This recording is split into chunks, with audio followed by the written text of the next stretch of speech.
যুক্তরাষ্ট্রের অভিযানের আশঙ্কায় ইউরেনিয়াম ভান্ডার সিল করে দিয়েছে ইরান। দেশটি পরমাণু স্থাপনায় প্রবেশের পথ বন্ধ করে দিয়ে সেখানে মাইন স্থাপন এবং গোপন সুড়ঙ্গ ধসিয়ে বন্ধ করে দেওয়া হচ্ছে।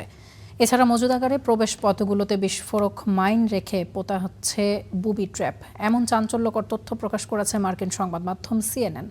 মার্কিন গোয়েন্দা সংস্থা সম্পর্কে অবগত 5টি সূত্রের বরাতে এসব তথ্য প্রকাশ করেছে সংবাদ মাধ্যমটি।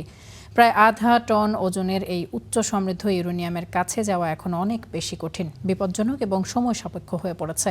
সূত্র মতে 1 মাস আগেও পরিস্থিতি এমন ছিল না। ওই সময় মার্কিন প্রেসিডেন্ট ডোনাল্ড ট্রাম্প প্রকাশ্যে ইউরেনিয়াম জব্দের ইঙ্গিত দেন। ইরানিদের তৈরি করা এই নতুন প্রতিরক্ষা দুর্গ ট্রাম্প প্রশাসনের প্রস্তাবিত চুক্তিতে জটিলতার নতুন স্তর যোগ করতে।